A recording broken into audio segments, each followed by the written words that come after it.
നമസ്കാരം. മലയാളി വാർത്ത ഇൻസൈഡിലേക്ക് സ്വാഗതം. 4 പതിറ്റാണ്ടിലേറെയായി കേരള പോലീസിനെ വെട്ടിച്ച ഒളിവിൽ ജീവിതം തുടരുന്ന ചാക്കോ വധക്കേസിലെ മുഖ്യപ്രതി സുകുമാരക്കുറുപ്പിന്റെ അന്വേഷണ ഫയലുകൾ അവസാനമായി എഴുതിത്തള്ളാൻ ക്രൈംബ്രാഞ്ച് നീക്കം നടത്തുന്നുവെന്ന വാർത്തകൾക്ക് പിന്നാലെ കേസിൽ വീണ്ടും നിഗൂഢത നിഴലിക്കുകയാണ്. അന്വേഷണം പൂർണ്ണമായും അവസാനിപ്പിക്കാനുള്ള നീക്കങ്ങൾക്കിടയിലാണ് കുറുപ്പ് ബ്രൂണയിലുണ്ട് എന്ന പുതിയ വിവരങ്ങൾ പുറത്തുവന്നത്. ഒടുവിൽ അവയെല്ലാം നിഷ്പ്രഭമായതും ഒരു നിമിഷം കൊണ്ടാണ്. ബ്രൂണയിലെ സുൽത്താന്റെ കൊട്ടാരത്തിന് സമീപമുള്ള മേഖലയിൽ സുകുമാരക്കുറുപ്പിനെ കണ്ടെന്ന തരത്തിലുള്ള പ്രചാരണം, കുറുപ്പുമായി സാദൃശ്യമുള്ള വ്യക്തി അവിടെ കഴിയുന്നുണ്ടെന്നും ഇയാൾ സുൽത്താന്റെ മാളികയ്ക്കടുത്ത് എത്തിയെന്നുമുള്ള വിവരങ്ങൾ സോഷ്യൽ മീഡിയയിലും മാധ്യമങ്ങളിലും വലിയ തരംഗമാണ് സൃഷ്ടിച്ചത്. എന്നാൽ ഈ വാർത്തകളുടെയും ചിത്രങ്ങളുടെയും നിജസ്ഥിതി ആവിയാകുന്ന കാഴ്ചയാണ് ഇപ്പോഴുള്ളത്.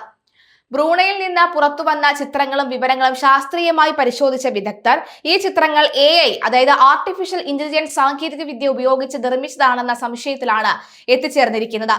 ഫോട്ടോയിലെ വെളിച്ചവും മുഖഛായയും ആധുനിക AI ടൂളുകൾ വഴി തിരുത്തി എഴുതിയതാണ് എന്നും അന്വേഷണ ഏജൻസികളുടെ ശ്രദ്ധ തിരിക്കാൻ ആരോ ബോധപൂർവം ചെയ്തതാണെന്നുമാണ് പ്രാഥമിക നിഗമനം.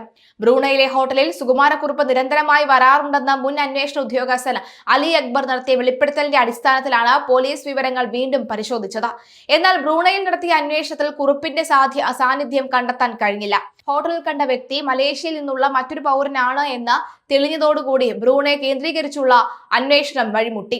ഇന്ത്യൻ വംശജനായ മലേഷ്യക്കാരൻ എന്ന വ്യാജേനയാണ് ഇയാൾ വിദേശത്ത് കഴിയുന്നത് എന്നായിരുന്നു ആദ്യ നിഗമനം. ചില സന്ദർഭങ്ങളിൽ മലയാളി ശൈലിയിൽ സംസാരിച്ച് ശ്രദ്ധയിൽപ്പെട്ടതോടുകൂടിയാണ് കുറുപ്പാണ് എന്ന സംശയം ഉയർന്നത്. എന്നാൽ ഈ വ്യക്തിയെക്കുറിച്ചുള്ള തെളിവുകൾ തേടി പോലീസ് പ്രതിസന്ധിയിലായതോടുകൂടി ബ്രൂണയിലെ ഒളിവ് സങ്കേതം എന്ന വാദം പൂർണ്ണമായും നിലംപൊത്തി. സുകുമാരക്കുറുപ്പ് മരണപ്പെട്ടതായി വരുത്തി തീർത്ത അന്വേഷണ ഫയലുകൾ എന്നേക്കുമായി ക്ലോസ് ചെയ്യാൻ വലിയ ബാഹ്യ സമ്മർദ്ദങ്ങൾ നടക്കുന്നുണ്ട് എന്ന് ഉയർന്ന ഉദ്യോഗസ്ഥരിൽ ചിലർ ആരോപിക്കുന്നു. എന്നാൽ വിരമിച്ച പോലീസ് ഉദ്യോഗസ്ഥരടക്കം കുറുപ്പ് ഇപ്പോഴും ജീവിച്ചിരിപ്പുണ്ടെന്ന വാദത്തിൽ ഉറച്ചു നിൽക്കുകയാണ്. കുടുംബത്തിന്റെ സാമ്പത്തിക ശക്തിയും സ്വാധീനവും ഉപയോഗിച്ച് ഇയാൾ സുരക്ഷിത താവളങ്ങളിലേക്ക് മാറിയതായാണ് കരുതുന്നത്. വർഷങ്ങളായി കേസ് അന്വേഷണം നിർണായക ഘട്ടത്തിൽ എത്തുമ്പോഴെല്ലാം പ്രതിക്ക് അനുകൂലമായി വിവരങ്ങൾ ചോരുന്നതും താവളങ്ങൾ മാറുന്നതും പതിവാണ്. രാഷ്ട്രീയ സാമുദായിക തലങ്ങളിലും കുറുപ്പിന്റെ കുടുംബത്തിനുള്ള ഉയർന്ന സ്വാധീനമാണ് ഇതിന് വഴിവെച്ചതെന്ന് മുൻ അന്വേഷണ ഉദ്യോഗസ്ഥർ ചൂണ്ടിക്കാണിക്കുന്നുണ്ട്. സാമ്പത്തിക ഭദ്രത തന്നെയാണ് കുറുപ്പിന് 4 പതിറ്റാണ്ടിലേറെ സംരക്ഷണം ഒരുക്കിയത്.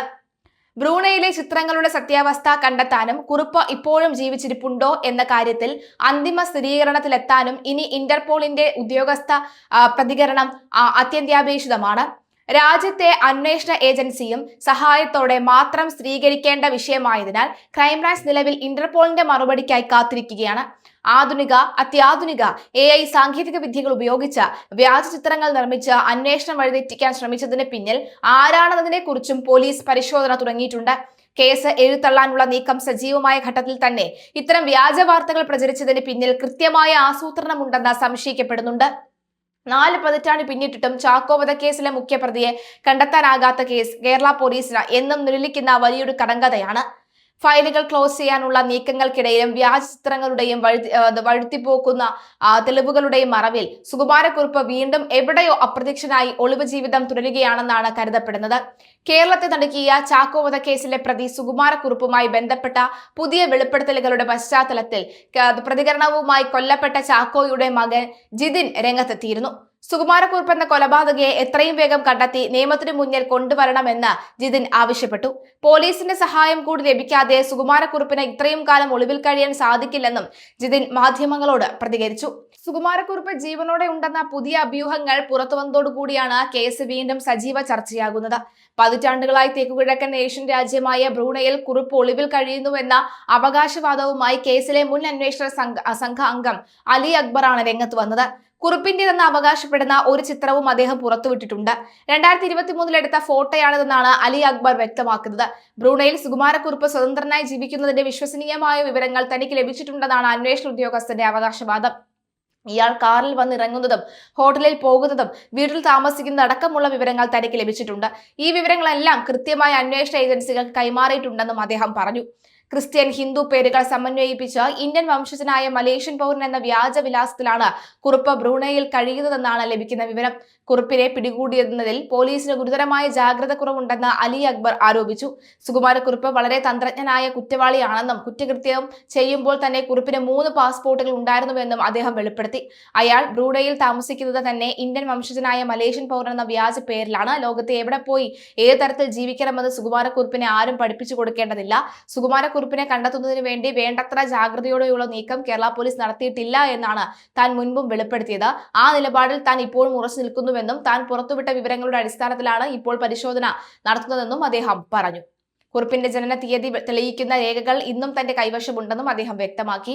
ബ്രൂണയിലെ ആൾ വിളിക്കുന്ന എന്ന് പറഞ്ഞ ഫോൺ രേഖകൾ താൻ അന്വേഷണ സംഘത്തിന് കൈമാറിയതാണ്.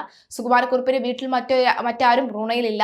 സരസമ്മ എന്ന സുകുമാരക്കുറുപ്പിന്റെ ഭാര്യയെ സരസു എന്ന് വിളിക്കുന്നത് അദ്ദേഹം മാത്രമാണെന്നും അലി അക്ബർ കൂട്ടിച്ചേർത്തു. പോലീസിന്റെ ആധുനിക സാങ്കേതിക വിദ്യകൾ പരമാവധി ഉപയോഗിച്ച് അന്വേഷണം മുന്നോട്ട് കൊണ്ടുപോകണമെന്ന് അദ്ദേഹം ആവശ്യപ്പെട്ടു. ആവശ്യമെങ്കിൽ കേന്ദ്ര ഗവൺമെന്റിന്റെയും ഇന്റർപോളിന്റെയും സഹായത്തോടെ മുന്നോട്ട് പോകണം. അങ്ങനെ ചെയ്താൽ സുകുമാരക്കുറുപ്പ് മരിച്ചുപോയെങ്കിൽ മരിച്ചെന്നും ജീവിച്ചിരിപ്പുണ്ടെങ്കിൽ ജീവിച്ചിരിപ്പുണ്ടെന്ന് കൃത്യമായി മനസ്സിലാക്കാൻ കഴിയുമെന്നും അദ്ദേഹം വ്യക്തമാക്കി.